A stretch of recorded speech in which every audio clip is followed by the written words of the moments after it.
साथियों, आज भारत मुक्ति मोर्चा इस संगठन के द्वारा सत्यशोधक सम्मेलन आयोजित किया गया है और ये सम्मेलन महात्मा ज्योतिराव फुले जी के द्वारा आज से 150 साल पहले इसकी स्थापना की थी। 24 सितंबर 1873 को पूना में इसकी स्थापना की गई थी। इस हिसाब से इसको 150 साल का समय हो गया है। 150 साल का समय होने की वजह से हमने इसका एक ऐतिहासिक कार्यक्रम करने के लिए संकल्प किया था और इस संकल्प की जानकारी पवार साहब को हमने दी। कुछ लोग मुझे ऐसा कहने लगे कि पवार साहब को क्यों बुलाया, तो मैंने उन लोगों को कहा, आप लोगों को पता नहीं है पवार साहब का जो परिवार है वो सत्यशोधक आंदोलन चलाने वाले लोगों का परिवार है। बहुत लोगों को ये जानकारी नहीं है। उनकी माताजी भी सत्यशोधक आंदोलन में से निकली हुई है, तो हिस्टोरिकल वारसा है उनके पीछे। और इस वजह से पवार साहब को इस कार्यक्रम को खास तौर पर हमने आमंत्रित किया और उन्होंने इस कार्यक्रम को आने के लिए सहमति दी। इससे उनका जो आंतरिक विचार को मानने का जो स्वभाव है महाराष्ट्र को ध्यान में रखते हुए, उससे पता चलता है। इस बात को हम लोगों को ध्यान रखना चाहिए और ध्यान रख करके हम लोगों को विचार करना चाहिए। आज इस 150 साल के मौके पर हम लोगों को इस 150 साल के स्थापना दिवस की महत्ता हम लोगों को समझना होगा। यदि ज्योतिराव फुले के द्वारा सत्यशोधक समाज की स्थापना नहीं हुई होती तो क्या भारत के संविधान को जो सामाजिक आशय उपलब्ध हुआ वो उपलब्ध हो सकता था? तो मेरा अपना जजमेंट है, मैं इस बात को मानने के लिए राजी नहीं हूं कि सत्यशोधक समाज की स्थापना का जो इतिहास है उसकी वजह से, उस आंदोलन की वजह से भारत के संविधान को सामाजिक आशय उपलब्ध हुआ। ये सामान्य बात नहीं है। सत्यशोधक आंदोलन का जो विचार है उस विचार को भारत के संविधान ने मान्यता दी। यदि आप preamble of the constitution is the objective of the constitution, जो भारत का preamble संविधान का है, पहला पन्ना है, ऑब्जेक्टिव है, उद्देश्य है, उस उद्देश्य पत्रिका में केवल समाजवाद और धर्मनिरपेक्षता ही नहीं है, बल्कि इस समाज का और राष्ट्र का जो पुनर्निर्माण करना है वो समता, स्वतंत्रता, बंधुता और न्याय पर आधारित समाज और राष्ट्र का पुनर्निर्माण करना है। ये उद्देश्य पूरा करने के लिए भारत का संविधान लिखा गया है। और सत्यशोधक समाज के आंदोलन से, जो तमाम सत्यशोधक आंदोलन से बड़े बड़े नेता पैदा हुए, निर्माण हुए, उसी आंदोलन के बदौलत बाबा साहब आंबेडकर का भी उदय हमको दिखाई देता है। और उनके द्वारा भारत के संविधान में इन सिद्धांतों को समता, स्वतंत्रता, बंधुता और न्याय पर आधारित समाज और राष्ट्र का निर्माण करने के लिए ये उद्देश्य रखा गया है। और इस उद्देश्य को पूरा करने के लिए जो संविधान दिया गया, उस संविधान के द्वारा देश में जो डेमोक्रेसी स्थापित की गई 26 जनवरी 1950 को, बहुत जरूरी है कि 26 जनवरी 1950 को जो संविधान देश में लागू किया गया, उस संविधान ने देश में लोकतंत्र को स्थापित किया। लोकतंत्र को समझना बहुत जरूरी है। लोकतंत्र क्या है? लोकतंत्र रिप्रेजेंटेटिव सिस्टम है। लोकतंत्र जो है वो रिप्रेजेंटेटिव सिस्टम है।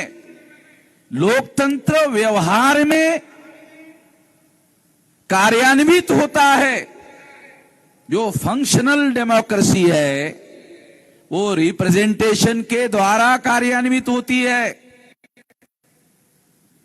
यदि रियल रिप्रेजेंटेशन नहीं मिला तो डेमोक्रेसी, फंक्शनल डेमोक्रेसी वास्तविक रूप से काम नहीं कर सकती। मैं एक खास बात इस मौके पर बताना चाहता हूं कि सत्यशोधक आंदोलन के बदौलत इस देश को संवैधानिक लोकतंत्र मिला। और इस संवैधानिक लोकतंत्र के द्वारा जो डेमोक्रेसी स्थापित की गई, यहां तक जो डेवलपमेंट हुआ, जो विकास हुआ, सत्यशोधक आंदोलन की वजह से हुआ। मगर हमें इस संवैधानिक लोकतंत्र को रिप्रेजेंटेटिव डेमोक्रेसी में रूपांतरित करना होगा। मेरा ऐसा मानना है कि सत्यशोधक आंदोलन की स्थापना जिस मकसद के लिए महात्मा ज्योतिराव फुले के द्वारा की गई थी, जिन लोगों का इस देश में वर्ण के आधार पर, जाति के आधार पर, अस्पृश्यता के आधार पर, आदिवासियों के सेग्रीगेशन के आधार पर, महिलाओं को दास बनाने के आधार पर, शूद्रत्व, पिछड़े वर्ग, ओबीसी, कुंभी, मराठा लोगों पर थोपने के आधार पर और घुमंतु जातियों के बहिष्कार के आधार पर अगर हम देखें तो मैं ऐसा मानता हूं कि ये जो ब्रह्मनिकल सोशल ऑर्डर है, इसको स्थापित करने वाले लोग, इसको बनाने वाले लोग, इसको चलाने वाले लोग, इस पर नियंत्रण करने वाले लोग, उनकी एक पार्टी कांग्रेस कार्यरत है, दूसरी पार्टी भारतीय जनता पार्टी वो कार्यरत है, एक कांग्रेस गठबंधन है, एक बीजेपी गठबंधन है। तो ब्राह्मणशाही ने दूसरे नाम पर दोबारा नियंत्रण प्रस्तापित किया। इससे रिप्रेजेंटेटिव डेमोक्रेसी को स्थापित करने के लिए सबसे ज्यादा अवरोध पैदा हुआ है। संवैधानिक लोकतंत्र देश में स्थापित हो गया, यहां तक सत्यशोधक आंदोलन के द्वारा जो कुछ भी मिला वो हमारे सत्यशोधक आंदोलन के द्वारा, ज्योतिराव फुले के द्वारा मिला, उनके आंदोलन की बदौलत मिला। इतना बड़ा कंट्रीब्यूशन है। अब हम लोगों के सामने आने वाले समय में दूसरे नाम पर उन्हीं लोगों का नियंत्रण, चाहे कांग्रेस के नाम पर हो, चाहे बीजेपी के नाम पर हो, अगर उन्हीं लोगों का दूसरे नाम पर नियंत्रण स्थापित होता है तो रिप्रेजेंटेटिव डेमोक्रेसी नहीं आ सकती। और यदि रिप्रेजेंटेटिव डेमोक्रेसी भारत में नहीं आई तो वास्तविक लोकतंत्र स्थापित नहीं हो सकता। Without representative democracy real democracy नहीं आ सकती। रियल डेमोक्रेसी अगर करना चाहते हैं तो हमें उसे रिप्रेजेंटेटिव डेमोक्रेसी में कन्वर्ट करना होगा। भविष्य में सत्यशोधक आंदोलन से जो आंदोलन उत्पन्न हुए उन लोगों की ये जिम्मेदारी है कि वो देश में आने वाले समय में डेमोक्रेसी को रिप्रेजेंटेटिव डेमोक्रेसी में रूपांतरित करने का कार्य करे। मैं ये बात मानता हूं कि सत्यशोधक आंदोलन के द्वारा शूद्र और अतिशूद्र विरुद्ध शेठजी भटजी, शूद्र और अतिशूद्र, शूद्र कौन है?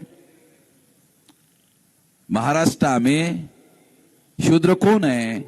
तो जो पिछड़े वर्ग के लोग हैं, ओबीसी के लोग हैं, कुणबी मराठा लोग हैं, ब्राह्मण धर्म के अनुसार, मैं नहीं कह रहा हूं, ब्राह्मण धर्म के अनुसार ये लोग शूद्र है। और जो अतिशूद्र है वो शेड्यूल कास्ट के लोग हैं, जो पूर्व के अनटचेबल है, शेड्यूल ट्राइब लोग है, जो आदिवासी है। तीसरा जो समूह है वो नोमिडिक ट्राइब है।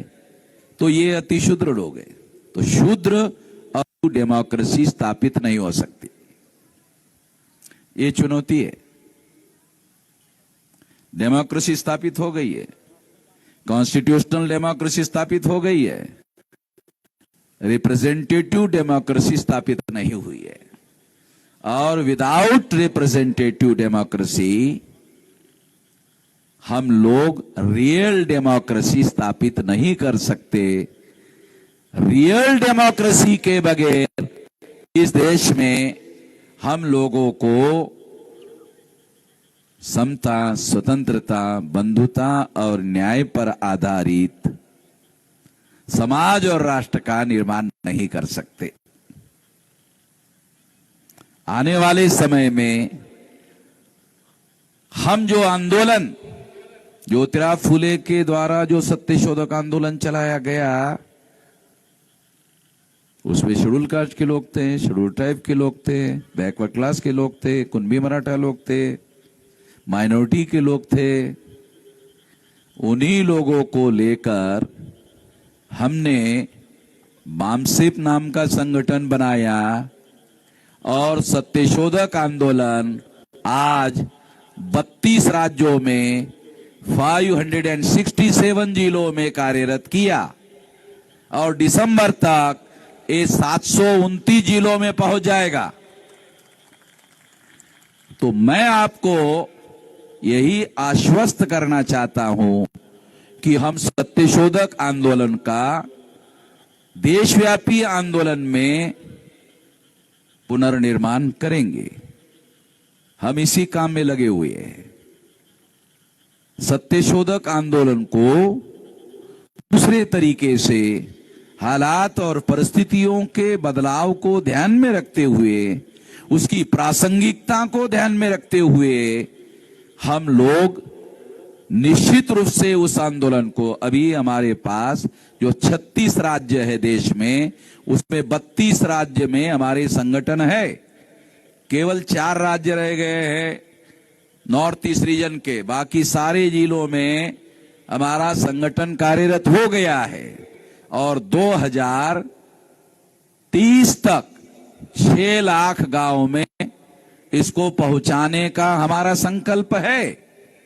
इस संकल्प के साथ सत्यशोधक आंदोलन राष्ट्रव्यापी आंदोलन में रूपांतरित हो जाएगा। इस संकल्प की घोषणा आप सभी लोगों के सामने करके मैं अपनी बात यहीं पर समाप्त करना चाहता हूं। बहुत लंबी बात करने की जरूरत नहीं है, काम करने की जरूरत है। धन्यवाद।